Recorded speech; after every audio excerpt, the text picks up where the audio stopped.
Hello everyone, welcome back to my channel. আজ class 10-এর চলতড়িৎ চ্যাপ্টারে তড়িৎচালক বল এই যে টপিকটা আছে এটা রিলেটেড কিছু কোয়েশ্চেন আনসার তোমাদের সাথে আলোচনা করছি, তো তোমরা সেগুলো দেখে নাও। তাহলে তড়িৎচালক বল রিলেটেড কোয়েশ্চেন, তাহলে তড়িৎচালক বলটা কি সেটা তোমাদের আগে জানতে হবে। তড়িৎচালক বল বা ইলেকট্রোমোটিভ ফোর্স এটা কি? এটা হচ্ছে একটা পরিবাহীতে যে তড়িৎ প্রবাহ যায় সেই তড়িৎ প্রবাহটা বজায় রাখার জন্য যে একটা শক্তির প্রয়োজন হয় সেটাই হচ্ছে এই তড়িৎচালক বল, সেই কাজটা করে, তাই তো। যেমন আমরা কি দুটো বিভবে, যদি দুটো বিভব থাকে, ভিন্ন বিভব এ ভি এ আর ভি বি, এখানে উচ্চ বিভব আর এটা যদি নিম্ন বিভব হয় তাহলে উচ্চ বিভব থেকে নিম্ন বিভব দিয়ে কী হয়, তড়িৎ প্রবাহিত হয়। তো এই যে তড়িৎ প্রবাহ সৃষ্টি হচ্ছে, ধনাত্মক আধানগুলো এদিক থেকে এদিকে যাচ্ছে, এই যে বিভব পার্থক্য সৃষ্টি হচ্ছে, তার জন্য তো তড়িৎ প্রবাহটা সৃষ্টি হচ্ছে।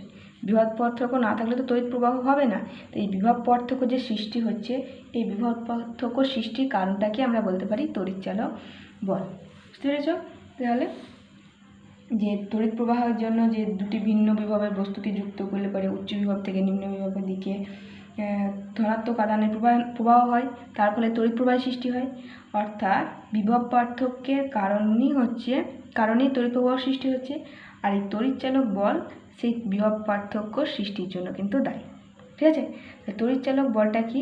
যার প্রভাবে বা যে কারণে তড়িৎ বর্তনীর কোনো অংশে রাসায়নিক শক্তি বা অন্য কোনো প্রকার শক্তি তড়িৎ শক্তিতে রূপান্তরিত হয়ে বিভব পার্থক্যের সৃষ্টি করে, তাকে বলা হয় তড়িৎচালক বল। তাই তড়িৎচালক বল সৃষ্টির জন্যে অন্য যে কোনো প্রকার শক্তি রাসায়নিক শক্তি বা অন্য যে কোনো প্রকার শক্তি কোন শক্তিতে কনভার্ট হয়? তড়িৎ শক্তিতে। সেই শক্তি রূপান্তরিত হওয়ার জন্য বিভব পার্থক্যের সৃষ্টি হয়, এবং এই তড়িৎ শক্তিটাই কী হয়, উচ্চ বিভব থেকে নিম্ন বিভবের দিকে প্রবাহের যে তড়িৎ প্রবাহটা সৃষ্টি করে। তাহলে তড়িৎ বর্তনীতে যার প্রভাবে যে কারণের জন্য অন্য যে কোনো শক্তি তড়িৎ শক্তি রূপান্তরিত হয়ে এই বিভব পার্থক্যের সৃষ্টি করছে, তাকেই বলা হচ্ছে তড়িৎচালক বল। তাহলে বিভব পার্থক্য সৃষ্টির কারণ কাকে বলা হবে? তড়িৎচালক বলকে। তড়িৎচালক বলটার জন্যই তো বিভব প্রবাহ সৃষ্টি হচ্ছে, তো বিভব প্রবাহ হলো তড়িৎচালক বলের ফল। ঠিক আছে, এটা গেল। নেক্সট হচ্ছে তড়িৎচালক বলের তাহলে একক কি? এটার একক হচ্ছে, এসআই একক হচ্ছে ভোল্ট, আর সিজিএস একক হচ্ছে ইএসইউ বা স্ট্যাট ভোল্ট। বিভব প্রভেদের মতনই এর একক সেম। ঠিক আছে, এসআই একক হচ্ছে ভোল্ট আর সিজিএস একক হচ্ছে ইএসইউ বা স্ট্যাট ভোল্ট। নেক্সট কোশ্চেন দেখো, একটি তড়িৎচালক বলে কয়েকটি তড়িৎচালক বলের উৎস লেখো। যে তড়িৎচালক বলের উৎস হলো কোনগুলো? যেখানে কোনো না কোনো শক্তি তড়িৎ শক্তি রূপান্তরিত হয়, সেগুলি হচ্ছে তড়িৎচালক বলের উৎস।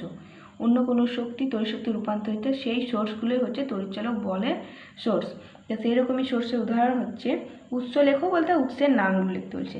ডায়নামো, তাপযুগ্ম, তড়িৎ কোষ, আলোক তড়িৎ কোষ ইত্যাদি, এগুলো হচ্ছে তড়িৎচালক ইলেকট্রোমোটিভ ফোর্সের সোর্স।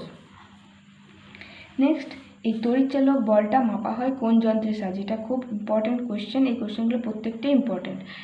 তড়িৎচালক বল মাপা হয় কোন যন্ত্রের সাহায্যে? তড়িৎচালক বল মাপা হয় পোটেনশিওমিটার যন্ত্র দিয়ে।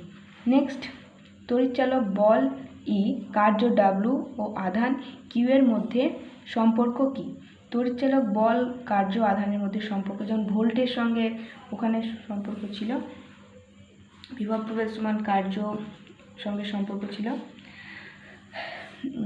কার্য বাই আধান, সেরকম এখানেও তড়িৎচালক বলটা হচ্ছে কার্য বাই আধান। ঠিক আছে, তড়িৎচালক বল সমান হচ্ছে কার্য বাই আধান, অতএব ই সমান হচ্ছে ডাব্লু বাই কিউ। তাহলে একক আধানকে এক মেরু থেকে আরেক মেরুতে নিয়ে যেতে যে কার্যটা করতে হবে সেটাই হচ্ছে কি তড়িৎচালক বল হিসেবে সেখানে জমা থাকে। নেক্সট হচ্ছে, কোনো কোষের তড়িৎচালক বল 1.5 ভোল্ট বলতে কি বোঝায়? তড়িৎচালক বল 1.5 ভোল্ট বলতে বোঝায় কোষটির ধনাত্মক মেরু থেকে ঋণাত্মক মেরুতে 1 কুলম্ব তড়িতাধান নিয়ে যেতে 1.5 জুল কার্য করতে হবে। এই যে মানে সম্পর্ক, সেই সম্পর্ক থেকে এটার উত্তরটা দেওয়া যাবে যে 1 কুলম্ব আধানকে ধনাত্মক মেরু থেকে ঋণাত্মক মেরুতে নিয়ে যেতে যে পরিমাণ কার্য করতে হবে সেটা কত? সেটা হচ্ছে 1.5 জুল কার্য করতে হবে। এটাই হচ্ছে ওই কোষের তড়িৎচালক বল 1.5। তাহলে এখানে এই অ্যামাউন্টটা যাই দেখ তোমরা বলতে পারবে যে ধনাত্মক মেরু থেকে ঋণাত্মক মেরুতে আনতে 1 কুলম্ব আধানকে নিয়ে যেতে যে এখানে মানটা দেবে সে তত জুল কার্য করতে হবে, সেটাই হবে তার কোষের তড়িৎচালক বল 1.5 ভোল্ট। নেক্সট হচ্ছে একটি নির্জল কোষের তড়িৎচালক বলের মান কত। একটা ড্রাই সেল বা নির্জল কোষের তড়িৎচালক বলের মান হচ্ছে 1.5 ভোল্ট। আর একটি সরল ভোল্টীয় কোষের তড়িৎচালক বলের মান কত হচ্ছে 1.08 ভোল্ট। তো আজকে এই কয়েকটাই কোশ্চেন তোমাদের সাথে আলোচনা করলাম ইলেকট্রোমোটিভ ফোর্স রিলেটেড। তো দেখা হবে নেক্সট ক্লাসে, ততক্ষণের জন্য তোমরা ভালো থেকো, সুস্থ থেকো। Thanks for watching.